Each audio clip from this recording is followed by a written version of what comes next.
Presidente, gravação iniciada. Conselheiros, dando continuidade à nossa sessão do dia 6 de abril, na parte da manhã, vamos iniciar agora com a ordem da pauta, item 13, de relatoria do conselheiro Tozelli, recorrente Fazenda Nacional, interessados Joá Engenharia e Participações. Esse processo saiu com vista ao conselheiro Luiz Matosinho, convertido em coletiva. O relator votou por conhecer do recurso especial e no mérito negar-lhe provimento. Entendimento acompanhado pelos conselheiros Lívia e Caio. Os conselheiros Edeli, André e Fernando votaram por conhecer do recurso e no mérito dar-lhe provimento. Nesse momento, houve pedido de vista. Os demais conselheiros não chegaram a proferir votos sobre conhecimento e mérito. Então, no caso aqui, eu estava, como a presidente Adriana estava presidindo, eu então já proferi o meu voto, tá? Vou passar a palavra então para o conselheiro Tozelli para fazer um resumo do caso e em seguida passo a palavra ao conselheiro Matosinho. Bom, obrigado, presidente. Esse caso aí é multa qualificada. E qual foi a justificativa? Só para contextualizar, essa empresa, a Joá Engenharia e Participação Limitada, ela foi constituída e logo em seguida recebeu alguns terrenos, acho que 2 imóveis, e, ato contínuo, vendeu os imóveis e não tributou o ganho de capital. Como isso envolve 2 anos, porque o recebimento foi parcelado, 2007 não houve apresentação de DIPJ e 2008 teria feito declaração inexata. O acórdão recorrido, ele entende que a inexatidão ela não se aplica, porque inativa, né, 2008.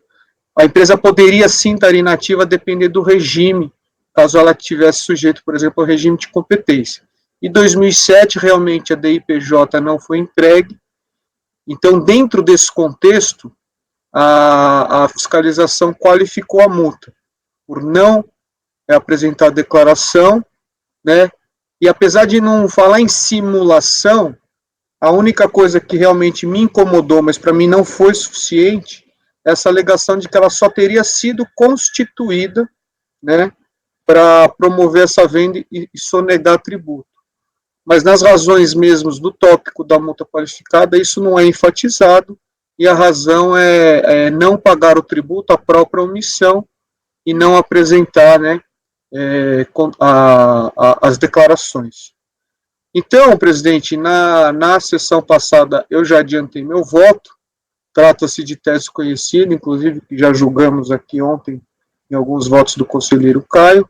Se a própria omissão, no meu caso, para mim, eu qualifiquei isso como pura omissão de receita, ou seja, sem o plus, né, sem o algo a mais para qualificar da multa, e eu entendo que o próprio artigo 44, que fala de não pagamento de tributo, declaração inexata ou não apresentação de declaração, atrai a 75%. Então, eu acho que essa conduta do contribuinte aqui já estaria tipificada no inciso 1º, não sendo aplicável o parágrafo 1º. Foi por isso, presidente, então, que eu considerei realmente indevida a multa qualificada e mantive o acórdão recorrido nesse ponto. Esse foi meu voto, presidente. Ok, conselheiro Matosinho.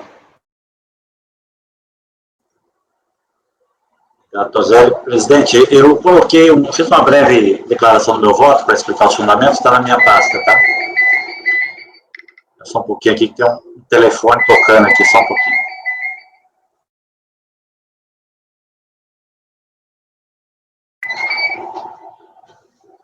Vocês todos tiveram acesso? Então, meu voto. Em que pese o bem fundamentado voto do digno conselheiro relator, entendo que a situação sob exame comporta análises distintas em relação a cada um dos períodos objeto do lançamento.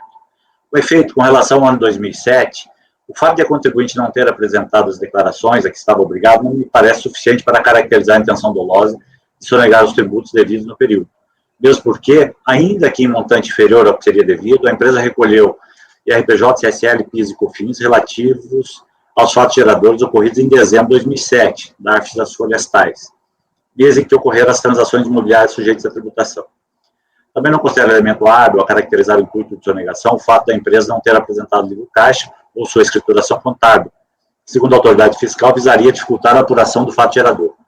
Uma vez que o lucro foi arbitrado, tal circunstância sequer se prestaria para o agravamento da penalidade previsto no artigo 44, parágrafo 2º da Lei 9.430, nos termos da súmula CARF 96. Por fim, a acusação fiscal de que a empresa, à hora recorrida, foi constituída com o único intuito de assumir a responsabilidade dos créditos não recolhidos em nome das duas empresas, Cobel Construtora de Obras e Global Serviços, que aportaram os bens em seu patrimônio e que depois se retiraram do quadro social, carece de aprofundamento investigativo e probatório, pois em que pese o sócio administrador da autuada, senhor Júlio César, integrasse o quadro das mesmas, ou de ambas, o outro sócio daquelas empresas, senhor Ricardo Jorge, não integra o quadro societário da recorrida. Tal discrepância implica na suposição de que o segundo sócio, senhor Ricardo, teria recebido sua parte nos lucros das operações de forma oculta, sob pena de se inferir que ele seria lesado para que o outro sócio se beneficiasse não apenas do não pagamento dos tributos, que seriam devidos, como de todo o lucro da operação. A primeira suposição carece de prova nos autos, enquanto que a segunda não parece fazer sentido. Assim, não me parece subsistir elementos para a qualificação da multa com relação ao ano 2007. Situação distinta, a meu ver, ocorre quanto ao do ano 2008, em relação ao qual o contribuinte deliberadamente apresentou declaração simplificada de pessoa jurídica inativa. Tal ato volitivo vai além da mera declaração inexata, como defende o doutor conselheiro relator em seu voto. Ao se declarar inativa, a contribuinte, a um só tempo, cumpre com a obrigação formal, acessória, e de outro se desonera, ao menos em tese, do recolhimento de qualquer tributo e da apresentação das demais declarações que estaria obrigado, demandando a ação fiscalizatória da administração tributária para verificar em concreto sua real situação econômica, financeira e fiscal. Ou seja, visa retardar o conhecimento da autoridade fazendária da ocorrência dos fatos geradores relativos às operações realizadas no período passíveis de tributação. Ainda que não haja acusação ou comprovação de qualquer vício formal ou material dos negócios jurídicos que visassem a modificar sua natureza ou circunstâncias materiais, ou mesmo a condição pessoal do contribuinte, há que se considerar que os fatos geradores dos tributos lançados, em especial o IRPJ e contribuição social, são complexivos e, para sua apuração, revela-se imprescindível a apuração do resultado pela contribuinte por uma das formas previstas em lei, informá-la ao fisco. Ao informar a condição de inativa, na DIPJ 2009, o contribuinte declara não ter realizado qualquer fato gerador de tributos no período, retardando o conhecimento do fisco, inclusive quanto à realização de atos jurídicos suscetíveis de serem alcançados pela tributação. Note-se que o artigo 71 da Lei 4.502 define expressamente como sonegação toda ação ou omissão dolosa tendente a impedir ou retardar, total ou parcialmente, o conhecimento por parte da autoridade fazendária da ocorrência do fato gerador da obrigação tributária principal, o que se diferencia da conduta fraudulenta, prevista no artigo 72 da mesma lei, que aí sim exige a comprovação de ação ou omissão dolosa, visando excluir ou modificar as características essenciais do fato gerador, visando a reduzir ou suprimir o tributo devido. No caso concreto, observa-se que, além das escrituras definitivas terem sido lavradas apenas no mês de junho de 2008, quase 90% do valor relativo às vendas dos imóveis foi recebido em parcelas a partir de janeiro de 2008, de planilha folhas tais. Destarte, com a devida vênia, entendo que não se sustenta o raciocínio empreendido pelo douto relator do acordo recorrido, de que o recebimento das parcelas não descaracterizaria a inatividade no ano calendário de 2008, pois, fato incontroverso, as operações sob exame ocorreram no ano calendário anterior e não há indicativo de qualquer outra movimentação operacional da pessoa jurídica naquele período. Digo eu. Ainda que a empresa não tenha realizado qualquer outra operação comercial no ano de 2008, o recebimento da maior parte do valor das vendas nesse período, quase 90%, repita-se, é fato absolutamente relevante e controverso e deu aso ao lançamento para a cobrança dos tributos que deixaram de ser recolhidos. De outra parte, a afirmação de que, a rigor, em função do regime de competência, toda a tributação poderia incidir no ano 2007, dependeria do oferecimento à tributação do montante integral das operações pela contribuinte naquele período, o que não era sequer esperado ante a possibilidade legal do diferimento dos tributos sobre as parcelas vincendas e a própria situação de dificuldade financeira alegada pela contribuinte, e que, mais importante, não ocorreu no caso concreto. Ante o exposto, voto no sentido do provimento parcial ao recurso para que seja restabelecida a multa qualificada sobre as diferenças de tributos lançados relativos ao fato gerador ocorrido no ano calendário 2008. Esse é o meu voto, presidente. Ok, conselheira. Incorporar como declaração de voto. Sim, ok. Conselheira Edeli, já votou, mas quer se pronunciar? Quer fazer alguma alteração? Coloquei uma declaração de voto na pasta também, que eu fui revisar, e não, esse fato novo, né, esse aspecto de um dos sócios não integrará o quadro social, isso não está abordado, né, da autuada, mas isso não me parece demandar maiores aprofundamentos, não. A gente está falando aqui de uma alternativa constituída pelo grupo para não tributação do ganho de capital nas titulares originais dos imóveis, né? Então, a gente teve para mim, o que importa é essa conexão, né, das duas pessoas jurídicas que eram titulares de imóveis com essa aqui, isso se dá por meio desse sócio comum, né, que é o administrador aqui da autuada. Ela não teve nenhuma outra atividade, a fiscalização destaca esse aspecto, e o fato de, geograficamente, essas justificativas que estão ao longo do termo de verificação fiscal não serem consolidadas para fins de qualificação da penalidade, isso também não altera a minha convicção. Para mim, a descrição da sonegação está suficiente na acusação fiscal para manutenção da multa qualificada em relação aos dois períodos, né? Até transcrevo aqui, porque esse processo ele teve a circunstância específica do primeiro acórdão proferido ter sido publicado com o voto original do relator que mantinha a qualificação da penalidade, mas ele mudou de posicionamento no julgamento, né? E esqueceu de alterar o voto. Então, na minha opinião aqui, a qualificação da penalidade deve ser mantida, inclusive com os fundamentos expressos no voto original que constou do acórdão antes dos embargos. Eu mantenho o meu entendimento de dar provimento ao recurso da PFN e restabelecer a qualificação da penalidade. Ok, conselheira Lívia. Eu mantenho meu voto acompanhando o relator, presidente. Ok. Conselheiro Fernando. Mantém? Presidente, eu mantenho meu voto. Conselheiro Matosinho já votou. Pode reiterar, por favor. Deu provimento parcial, não é isso? Parcial para restabelecer relativo a 2008, presidente. Ok.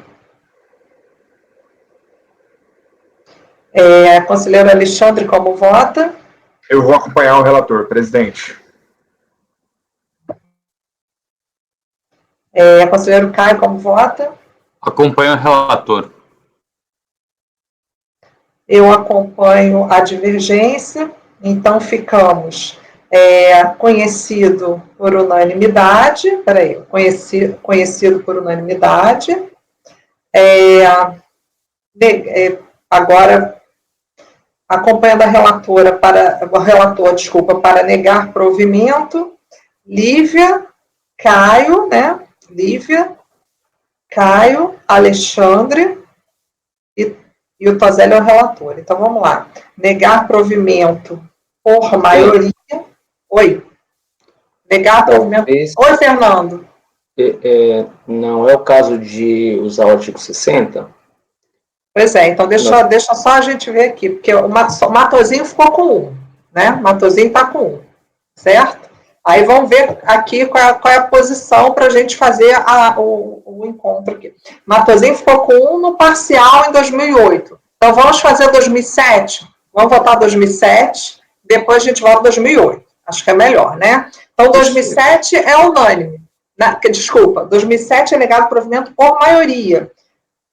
Vencidos, Edeli, Fernando e Andréia. 2007 é negado provimento por maioria. Vencidos, Edeli, Fernando e Andréia. 2008, negado provimento por maioria. Vencidos, Edeli, Fernando, Matosinho e Andréia. Aí é para o 19E, né?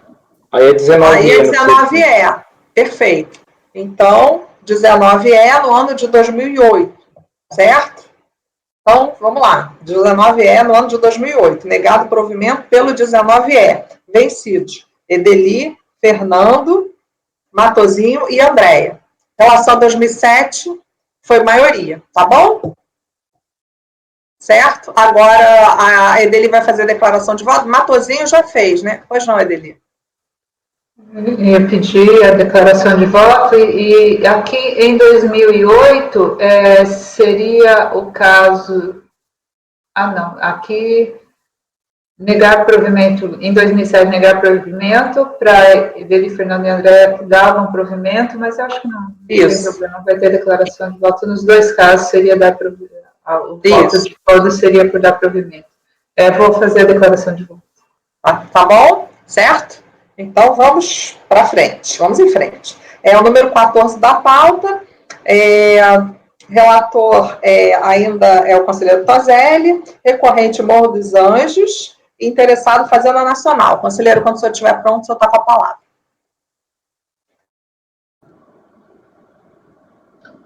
Aqui também é multa qualificada, presidente. É um recurso da contribuinte contra a qualificação da multa.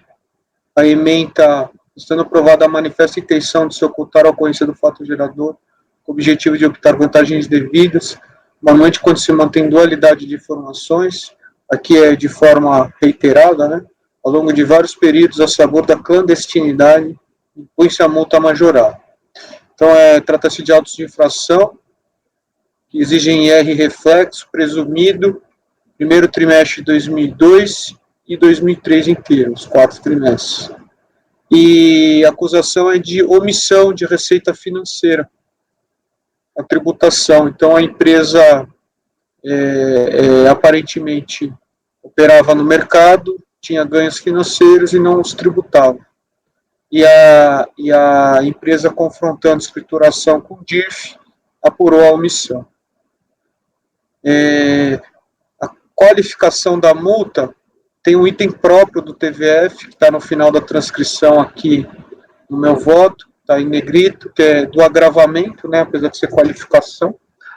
Foi caracterizado o dolo com base em 3 itens: ocultação do fato gerador por não escriturar as aplicações no mercado financeiro, não oferecer a tributação ganho nessas operações e falta de declaração e recolhimento dos tributos. Não dá para aferir se a receita da atividade ou não, a empresa era de intermediação, mas isso não consta na acusação, talvez porque não foi relevante, mas como eu sei que para alguns são, não é claro se é receita da atividade ou não. Pode ser, porque o objeto social é intermediação de negócios, exceto na área imobiliária, mas não dá para ter certeza se essa receita financeira é da atividade ou não. Enfim, contribuinte impugnou, eu vou lá para o despacho de segmento, os paradigmas foram indicados, foi o 14.02.001.954, que está aqui a ementa, e o 9101.001.537, que o fato do contribuinte ter apresentado declaração inexata com valor inferior ao apurado não é por si só motivo para qualificação. É o relatório, presidente. Quanto ao conhecimento, eu descarto o segundo paradigma, já de cara, que é aquele 9101.001.537, por entender que ele não é apto a caracterizar o dissídio, tendo em vista a ausência de similitude fática com o caso presente. Naquele caso, do 9101, a multa qualificada foi afastada em razão da adoção da premissa de possibilidade de erro do contribuinte ao omitir receitas que foram lá tributadas de ofício. E aqui eu cito a passagem desse julgado. Ó. No caso em tela, a Fazenda não conseguiu demonstrar o dolo, tarará. Nesse ponto, há que se considerar a possibilidade de ter ocorrido um mero erro por parte do contribuinte, uma vez que os valores tributáveis de omissão de receitas constantes do auto de infração, que foram mantidos para o exercício 2001, 2 e 3, são, respectivamente, você vê que os valores são, penso eu, baixos. Nesses termos, se por um lado seria cabível a multa qualificada pela utilização de prova da reiterada omissão de receitas, então o próprio acordo até admitiria, se fosse uma prática reiterada. Então ele próprio afasta a prática reiterada, por isso que eu entendi que esse 9101, ele não pode ser usado como paradigma. Aqui, diferentemente, o colegiado descartou a possibilidade de mero erro, entendendo que a reiteração da omissão de receita financeira revelaria conduta dolosa. Então, ele descarta o erro, que no acórdão primeiro paradigma, falaram que poderia ter sido mero erro. Então, diante dessa dessemelhança, eu descarto o acórdão 9101, que na verdade é o segundo paradigma. O mesmo, porém, não se pode falar do 14.02.001.954, que considero na mesma linha do exame de admissibilidade suficiente a demonstrar a divergência. Apesar da autuação daquele caso não se confundir com a deste, lá a exigência decorre de glosa de despesas, exclusões de receitas e não tributação de ganhos de capital. E aqui é a omissão de receita financeira só. Na ementa já daquele julgado, você já vê que prevaleceu o entendimento contrário ao da decisão recorrida. E a ementa diz: a simples omissão de receitas, mesmo sendo de forma reiterada, por si só não caracteriza evidente intuito de fraude que justifique a imposição da multa qualificada. E eu também transcrevo o trecho do voto condutor, onde ele deixa, pelo menos para mim, claro que a reiteração não seria fato suficiente para qualificação. Como se percebe, o colegiado que julgou o primeiro paradigma, que é esse, entendeu, ao contrário da decisão recorrida, que a omissão de receitas, independentemente do seu volume ou de sua periodicidade, é insuficiente para qualificar a multa. Então, eu entendo que tudo leva a que caso o presente processo fosse submetido àquele colegiado, a decisão potencialmente seria reformada, fato este que, a meu ver, caracteriza o dissídio sobre a matéria multa qualificada por prática reiterada. Então, presidente, eu conheço do recurso especial, então, só em função desse paradigma de turma ordinária que eu citei aqui. Continua ou vamos... Não, melhor continuar, que depois a gente vai avaliando aqui. Vai deixar. Tá bom. Presidente, aqui o voto é exatamente igual ao voto anterior, né, que eu entendi nesse caso até mais claro que o outro tinha aquela questão da empresa ter sido constituído para vender os imóveis, aqui não. Aqui é parte da receita que foi omitida, que parte de receita financeira. E para qualificar a multa, eu entendo insuficiente a própria omissão, ainda que por vários meses, um só, 2, 3, 20, 30, independentemente de ser 30, 40, 50, 60% do faturamento, aqui nós estamos diante da própria omissão sendo fundamento para qualificação. Então, eu vou me abster de ler meu voto conhecido, só copiei aqui. Eu entendo que essa conduta, ela já está tipificada no inciso 1º do 44. Então, por isso que eu conheço do recurso especial e dou provimento para afastar a qualificação da multa, reduzindo de 150 para 75. Esse é meu voto, presidente.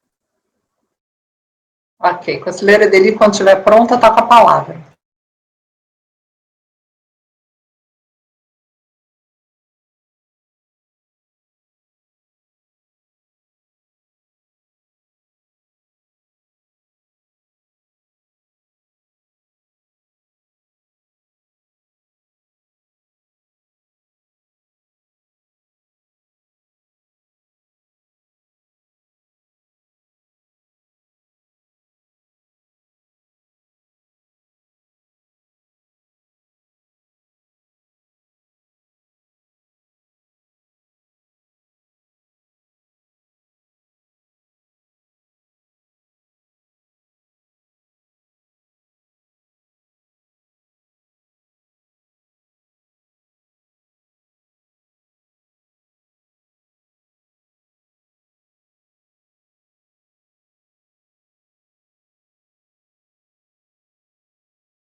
Presidente, eu concordo pelas conclusões em rejeitar o primeiro paradigma. Por que pelas conclusões? Porque determinante para mim é a referência que consta no voto condutor de que, apesar da reiteração, os valores omitidos foram de 1.700, 5.200 e 60.000. Então, a inexpressividade das omissões é que foram determinantes para essa, são elemento relevante para a decisão aqui no caso de reiteração do 9101001537.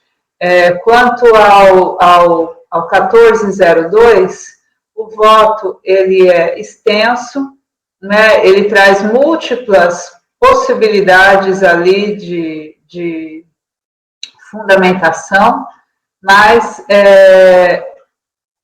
o que acontece, né, é um referencial que já adotei em outras circunstâncias, né, aqui a multa qualificada foi excluída pela DRJ e o colegiado negou provimento ao recurso de ofício.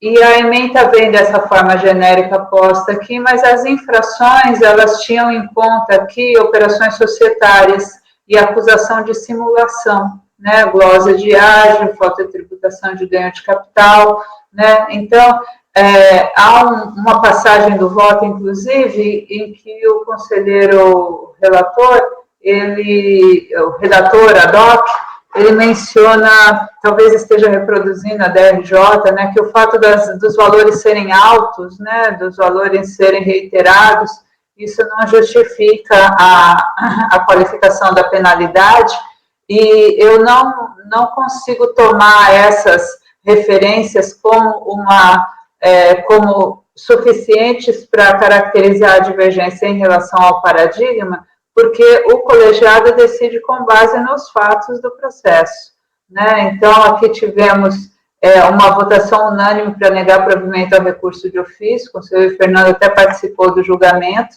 e o fato é que não se tratava aqui, como nós temos no presente caso, de uma contribuinte que reiteradamente deixa de oferecer as receitas financeiras à tributação, né? Então, a gente não tem essa estruturação societária, né, que a fiscalização classifica como simulação, né, mas que o colegiado acaba entendendo que justifica a forma como o contribuinte procedeu, ainda que eventualmente discorde dos efeitos tributários que ele atribuiu.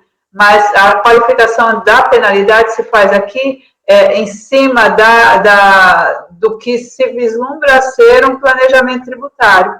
Então, eu não consigo, a partir desse referencial do 1402001954, cogitar-se numa situação de uma contribuinte que, sabendo das receitas, deixa de informá-las, né, de incluí-las na base tributável e informar nas declarações por 3 anos consecutivos, teria a mesma justificativa quando não há um estudo, um planejamento anterior para justificar essa falta de recolhimento. Então, eu vou divergir para não conhecer, mas se conhecendo, a gente faz uma rodada de conhecimento também, ou já quer que eu adiante o mérito? Pode adiantar o mérito, conselheiro. Então, vai demorar um pouquinho mais, porque eu não olhei isso. Então vamos votar o conhecimento, então, enquanto a doutora Edeli vai avaliando aí. Então, conselheira Lívia, como vota no conhecimento? Eu acompanho o relator, acho que quanto ao primeiro paradigma, no começo, ao ler o voto, eu fiquei até um pouco em dúvida se eles não seriam convergentes, mas, na verdade, o que a gente, lendo a decisão recorrida, você vê que ele não fala em volume em momento nenhum. Então, enquanto para o paradigma, essa discussão específica de volume foi suficiente lá, e o volume sendo baixo, ele considerou isso uma exceção, o paradigma, o recorrido, a gente pode dizer que o volume é alto, mas isso seria assumir coisas. Na verdade, o recorrido não diz nada sobre o volume, ele fala reiteração é multa qualificada, ponto.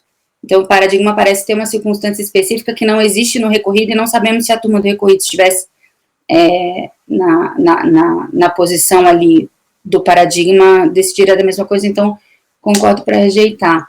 Agora, quanto ao segundo, é aquela decisão, o recorrido só disse, ó, se você faz uma coisa de forma reiterada, isso já se qualifica para multa qualificada.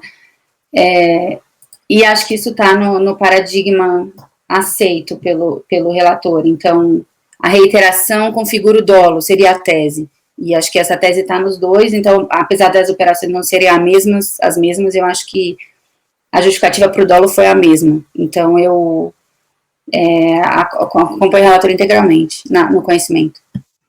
Ok. Conselheiro Fernando, como vota no conhecimento?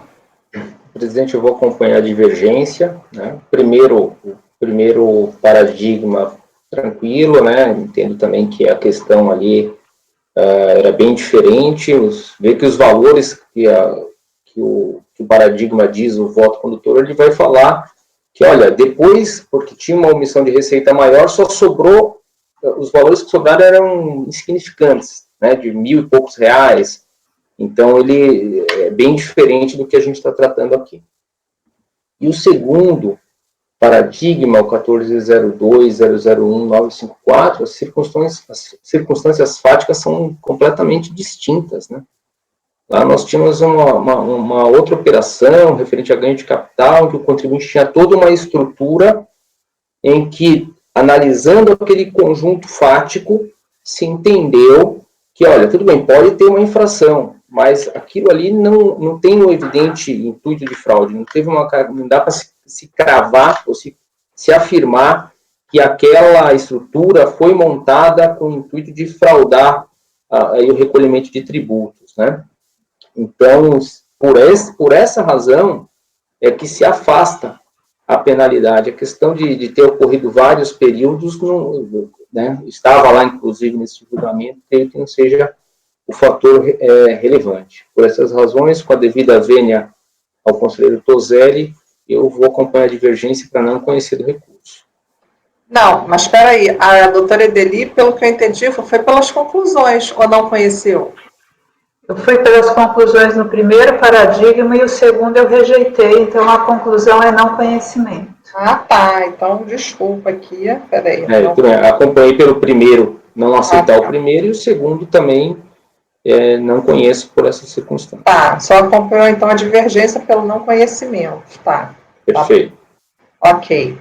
Conselheiro Matosinho, como vota? Gente, eu acompanhei a explicação de Deli e Fernando aí, tendo que realmente não restou caracterizada a divergência, nesse caso. Vou pedir vênia para o relator e vou acompanhar a divergência. Conselheiro Alexandre, como vota? Eu vou acompanhar o relator, presidente. Conselheiro Caio, como vota? Presidente, nesse caso, com a devida vênia, eu vou acompanhar a divergência para não conhecer. Eu fiquei bastante convencido aqui, analisando principalmente o 196 da 1402. Na minha opinião, não dá para estabelecer se a questão da reiteração e do prisma temporal foi exatamente o elemento, né, nos motivos determinantes para a decisão, muito mais a absolvição da transação em si. Então, por esse motivo que eu vou com a divergência. Ok. Eu também acompanho a divergência, então foi negado conhecimento por maioria, vencida a relatora, Toselli e Alexandre. Conselheiro Caio, o senhor faz voto vencedor? O relator. Na verdade, relator Lívia e Alexandre. Relator, Lívia e Alexandre.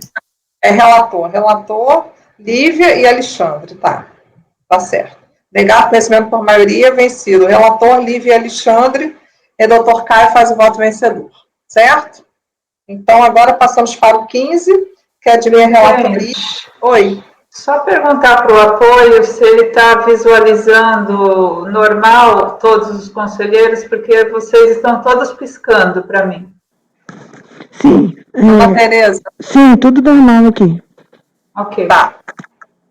Ok. Então, vamos para o número 15 da pauta, de minha relatoria. Está na pasta, recorrente Fazenda Nacional, interessado Detone Zambelli, distribuidora de carnes. Vamos lá.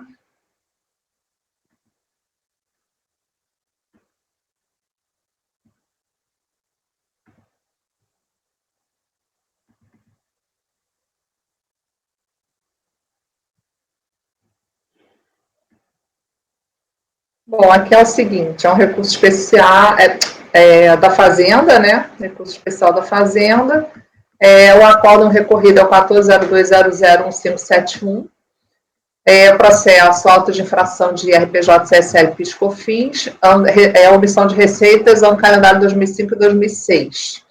A fiscalização constatou que a empresa sujeita a tributação pelo lucro real, embora tenha alterado seu domicílio para Nova Iguaçu, não foi localizada no endereço informado, visto que seu verdadeiro domicílio seria a cidade de Juiz de Fora. A fiscalização informa que a empresa declarou inatividade no ano de 2005, mas movimentou um total de 27 milhões nos bancos Bradesco e HSBC no período. No ano seguinte, não apresentou qualquer informação e também movimentou valores milionários, o que ensejou o arbitramento do lucro em decorrência de depósitos bancários de origem não comprovada e de pagamentos sem causa beneficiário não identificados. Após diversas intimações frustradas ao contribuinte e seus sócios, a fiscalização concluiu que a empresa nunca operou em Nova Iguaçu e alterou de ofício o endereço para Juiz de Fora por meio do declaratório executivo 36 de 2009.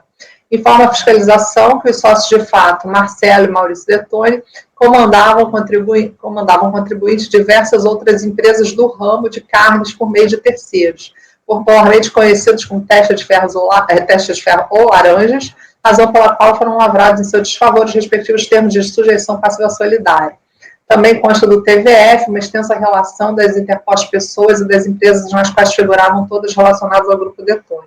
A fiscalização considerou a conduta da empresa e de seus sócios de fato como passível de enquadramento, na 8137 de novembro. O contribuinte foi intimado das autuações, não apresentou impugnação. Por seu turno, os responsáveis apresentaram individualmente impugnações e sustentaram aquilo que eu abaixo transcrevo. Em 20 de outubro de 2010, a segunda turma da DRJ Juiz de Fora, por unanimidade de voto, julgou improcedentes as impugnações dos dois responsáveis. Com a ciência da decisão, os responsáveis apresentaram recursos voluntários ao CAF, repisaram os argumentos da impugnação, e aí veio o recorrido, né, que eu aumento aqui, eu transcrevo. E com a ciência da decisão, a Fazenda opôs embargos, sob a alegação de que o acordo teria incorrido em omissão, por não ter apresentado os fundamentos para o afastamento da multa de 150. Os embargos foram admitidos pelo despacho de folha 731, mas rejeitados pelo acordo 14.02.00934, de 4 de março de 2015, que entendeu não ser possível o reexame de questões de méritos nos aclaratórios.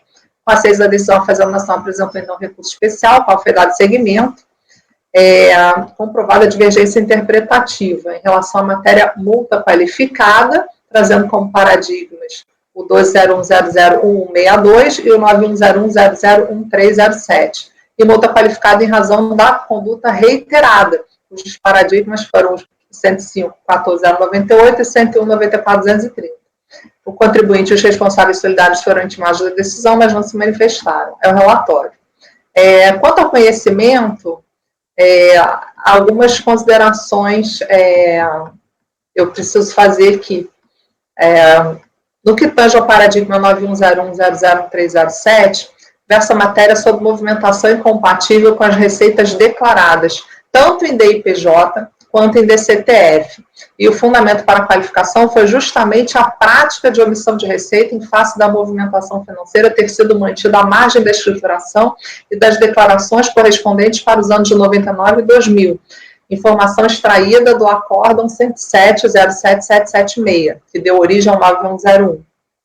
É o recorrido 9101.001.307. O voto vencedor deste recorrido, que originou o paradigma, objeto do exame, trouxe como fundamento para a manutenção da multa qualificada o fato de que a conduta do contribuinte, consistente em movimentar a conta bancária à margem da estruturação contábil e fiscal de forma consciente e reiterada, como se demonstra nos autos sem sombra de dúvidas, dava a impedir ou retardar, ainda que parcialmente, o conhecimento por parte da autoridade fazendária da ocorrência da obrigação principal. O dolo está aprovado pelas próprias circunstâncias da conduta, caracterizando assim as figuras que justificam a exasperação da penalidade. Vale dizer que o contexto do paradigma é o da empresa tributada pelo lucro real e as informações relativas às contas não escrituradas não foram disponibilizadas ao fisco pelo contribuinte, tendo sido obtidas diretamente das instituições financeiras por meio de RMF.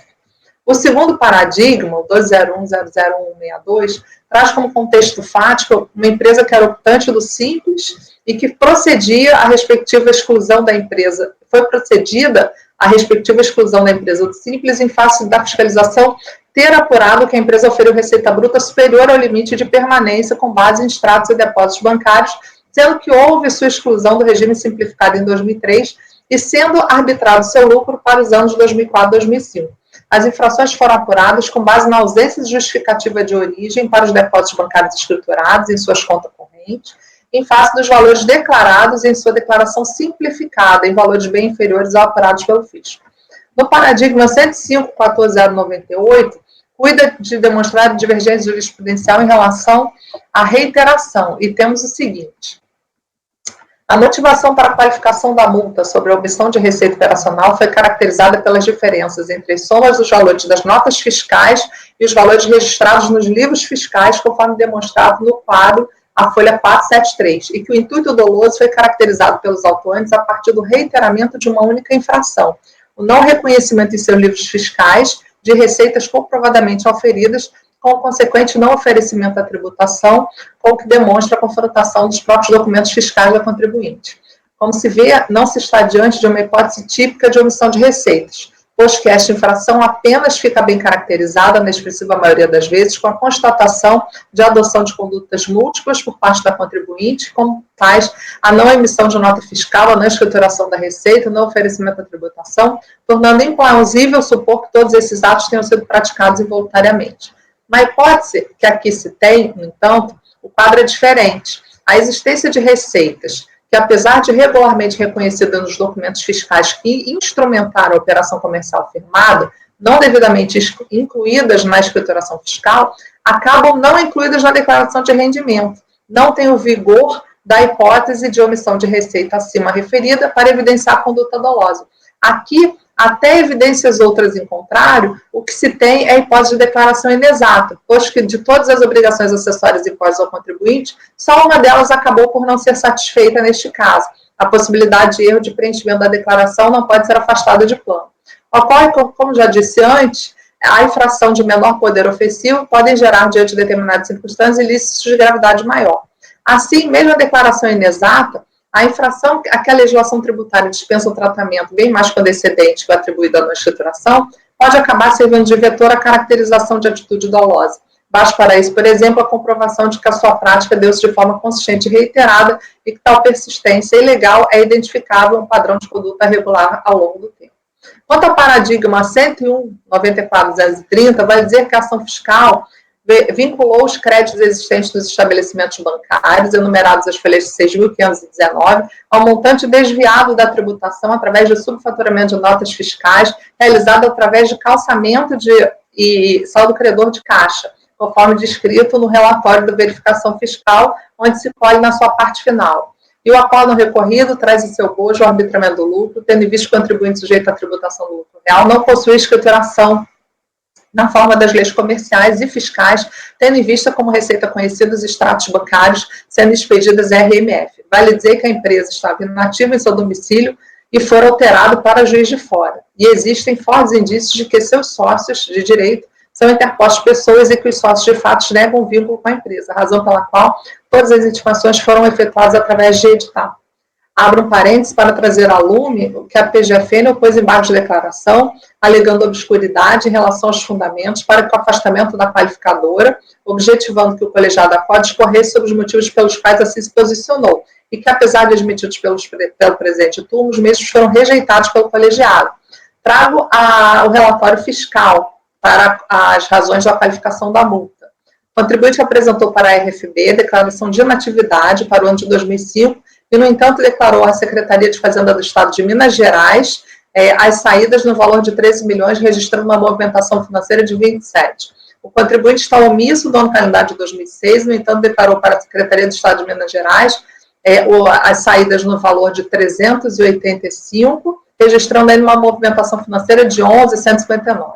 Em consulta aos sistemas da RFB, verificamos que a empresa Big Plastic Embalagens declarou em DIPJ no exercício de 2007 saídas de produtos de sua fabricação para o destinatário Detone Zambelli no valor de 39, evidenciando que a empresa adquiriu embalagens e, portanto, estava sem atividade neste ano. A fiscalizada alterou seu domicílio fiscal para Nova Iguaçu de 2006, no ano de 2006, conforme descrito no item 2 desse relatório. As provas coletadas durante a ação fiscal, iniciada pela Delegacia da Receita Federal de Nova Iguaçu, levam à convicção de que a Detone Zambelli apenas efetuou uma alteração de endereço no papel e que nunca esteve fisicamente naquela cidade. Omitir a informação ou prestar declaração falsa às autoridades tributárias configuram um crime contra a ordem tributária. Muito bem, no tocante à motivação da multa qualificada, em razão da omissão de receita em caráter significativo, bem como a reiteração, cumpre enfatizar que, após trazer à luz os contextos fáticos de todos os paradigmas enumerados pela PGFN para caracterizar a divergência e levar o exame desta Câmara Superior, não satisfazem os requisitos de similitude fática. Isso pode ser corroborado com todas as descrições realizadas ao norte, em que enumero cada paradigma e demonstro o contexto fático de cada um deles. Então, conselheiros, a princípio, eu não tenho como conhecer desse recurso apresentado pela PGFN em nenhum dos paradigmas, seja de omissão de receita significativa, seja de reiteração, eu não consigo enxergar a questão fática trazida na qualificação da multa pela fiscalização. Então, nesse caso, eu não tenho como conhecer do recurso fazendário. Então, a princípio, esse é o meu voto.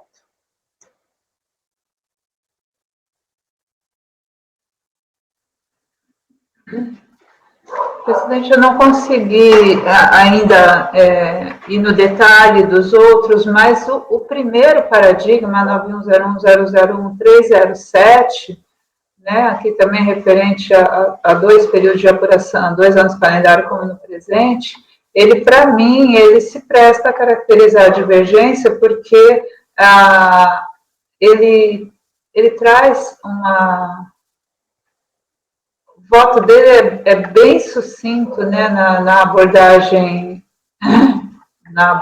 de mérito da multa qualificada, mas a circunstância que ele analisa são 4 contas bancárias mantidas à margem da escrituração que a Receita Federal teve acesso por meio de RMF e assim apurou a omissão de receita. Não há como, diante da situação, entender que se tratou de equívoco do contribuinte e que não houve intenção de impedir ou retardar, ainda que parcialmente, conhecimento por parte da autoridade fazendária da ocorrência do fato gerador.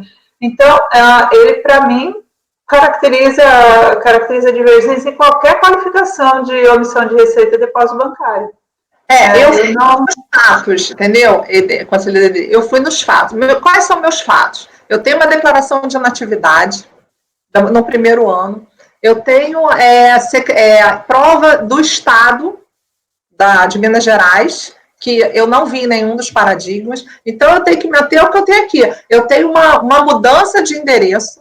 Eu tenho uma mudança de endereço, que a empresa não foi encontrada no endereço. Então, quer dizer, as causas motivadoras para a qualificação, que a Procuradoria tentou lá no recorrido, a Procuradoria perguntou, olha, quais foram as causas da desqualificação? Né? Porque isso não foi tratado no recorrido. Então, assim, a minha defesa, assim, com relação ao meu voto, é que eu não consigo concatenar a multa qualificada nessa situação concreta do processo, com a multa qualificada de uma situação que, como eu falei acima, são situações fáticas díspares para mim, mesmo que seja multa qualificada omissão de receita. São questões muito específicas nesse caso concreto, que eu não consigo fazer o cotejo, eu não sei como é que o outro colegiado decidiria essa questão. Provavelmente, talvez chegasse até a mesma conclusão, mas eu tenho que ter aspectos práticos, fáticos, para poder fazer o cotejo. Esse processo, ele tem, o recorrido, ele tem muitas circunstâncias fáticas, inclusive trazidas para fins de responsabilização, né, mas em essência a tributação dele é por omissão de receita e depósito bancário, né, e a exclusão da qualificação, inclusive por conta de todas essas outras circunstâncias, o voto do conselheiro relator era por manter a qualificação da penalidade. Então, a justificativa para decidir contra a qualificação ela ficou no parágrafo final da abordagem aqui por conta das intervenções de outros conselheiros da turma, que disseram que, olha, a entrega de DIPJ com informação inexpressiva, na verdade, não é uma justificativa relevante para a qualificação da penalidade, porque o contribuinte, na verdade, está chamando a fiscalização. Mas então, esse entendimento, ele vem contra a justificativa anterior do próprio relator, que era, no caso concreto, a empresa movimentou em suas contas bancárias 27 milhões, no ano seguinte 11 milhões, declarou como receita tributável 15 mil e no outro ano 5 mil. Uma empresa que movimenta tamanha grandeza de valores e declara de forma reiterada a ínfima quantia, me leva a concluir que efetivamente cometeu a omissão com o propósito de retardar o conhecimento fatigador. Mas, considerando as intervenções dos outros conselheiros, eu vou concluir que o fato dela não ter informado nada na DIPJ, na verdade, ela chamou o fisco, então não é motivo para a qualificação da penalidade. E o paradigma 9101001307, ele vai tratar que 4 contas mantidas em instituições financeiras, que a Receita só teve acesso mediante RMF, é suficiente para a qualificação da penalidade. Então, eu vejo aqui uma similitude significativa e penso que pelo 9101001307 minimamente é possível conhecer, né? Vou prosseguir olhando os demais, mas ele é suficiente para subir o mérito, né? Porque a Procuradoria, ela quis, na verdade, trabalhar a multa qualificada nos seus 2 aspectos, mas existe no 1307 e no recorrido um elemento comum, que é essa manutenção de contas bancárias à margem da contabilidade, né, em valores que não permitem denotar que se trata de erro, né, enquanto o paradigma mantém a qualificada, no recorrido isso é excluído. Então, eu vou por essa linha, esse paradigma seria suficiente para eu conhecer, né? Então, para não retardar mais a sessão, eu vou prosseguir na análise dos demais, mas isso já é suficiente para o meu voto para divergência.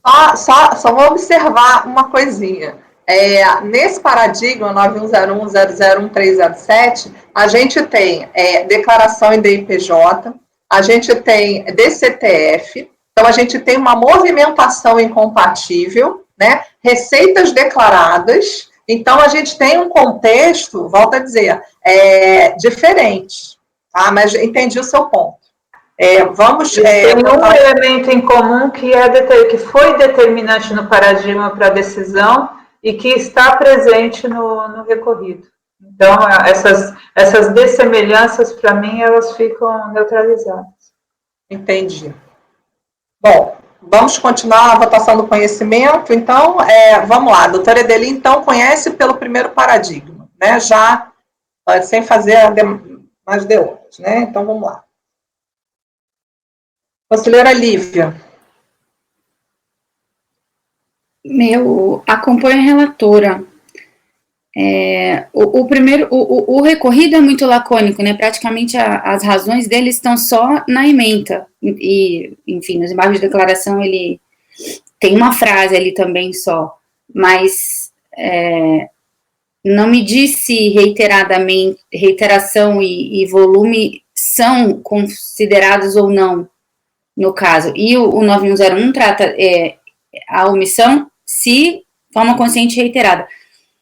O paradigma tem circunstâncias de fato diferentes dos paradigmas, né? O recorrido tem a questão de inatividade, enfim, que eu não sei se o recorrido considerou como relevantes para multa qualificada ou não, porque ele só afirma, não é. Apesar de todas essas circunstâncias, não é, mas ele não diz especificamente, né, por que não seria. Então, acho que o recorrido é muito lacônico e eu não consigo... Os paradigmas teriam que, no mínimo, ter uma situação de fato semelhante de empresa que tenha apresentado declaração de inatividade, esse tipo de coisa, para eu conseguir começar a estabelecer um diálogo dos dois, porque tem tantos fatos no recorrido que eu não sei se foram... que existem, a gente sabe que existem, mas eu não sei se o voto considerou, porque o voto não fala nada, e que os paradigmas, se são diferentes, eu não consigo estabelecer o diálogo. Então, eu acompanho a relatora e não conhecer. Conselheiro Fernando, como voto conhecimento. Presidente, eu peço desculpas porque começaram uma obra agora aqui, então vocês vão ouvir um batuque aí por alguns dias. Realmente essas situações de qualificação de multa, né, em alguns recursos que a Fazenda vem fazendo, eles me levam a refletir bastante desses casos, né? Também estou com um processo parecido, 1 ou 2 processos bem parecidos, assim, inclusive o tipo de recurso que a PFN vem fazendo. Eu entendo o argumento da conselheira Edeli, mas eu enxergo muito essas circunstâncias de algum ponto de contato, de alguma situação, principalmente de aplicação da súmula 25, né, de você ter algo a mais, que a presunção, eles me servem muito lá no mérito. Né? Eu estou com bastante dificuldade de conhecer desses recursos, quando as circunstâncias fáticas, né, elas são significativamente distintas. Então, eu não tenho como saber exatamente se foi um dos pontos de contato que levou o recorrido e o paradigma decidirem de forma divergente. Eu não tenho essas... Então, eu acho que precisa ter circunstâncias fáticas minimamente parecidas para que a gente possa realmente dirimir alguma divergência. Porque senão, às vezes, me parece que sim, mas fica muito vago e acaba, a meu ver, a gente subindo muitos processos desse tipo de desrespeito à qualificação de multa, com circunstâncias que começam a se distanciar bastante, né? Tanto que, às vezes, a hora que a gente vai olhar o fundamento de cada um, quando esses processos sobem, para dar provimento ou para negar, a gente percebe que cada um está indo numa direção diferente, né? Então, a gente não tem certeza se o recorrido e os paradigmas realmente se circunscreviam a fatos parecidos para um qualificar multa e o outro não. Isso eu vou acompanhar a relatora, para não conhecer. Ok. Conselheiro Tozelli, como vota? Presidente, eu concordo que não tem uma identidade de fatos. Esse caso tem elementos adicionais. Mas eu concordo com a conselheira Edeli que, em relação à própria reiteração da omissão, da escrituração dos depósitos que foram omitidos, daria sim para caracterizar a divergência. Então, a própria ementa aqui, ela fala que o fato da pessoa apresentar a declaração omitindo os valores movimentados do seu conta bancário, declarando parte íntima, mas desse não é elemento suficiente para qualificar a multa. E é justamente isso que o acordo, já o primeiro, entende que é suficiente para qualificar da multa, independentemente dos demais elementos fáticos. Então, eu consigo criar a convicção de que o 9101 reformaria. Então, eu acompanho a divergência da conselheira Edeli por esse motivo. Ok. Conselheiro Matosinho, como vota? Presidente, é mais uma dessas intrincadas situações.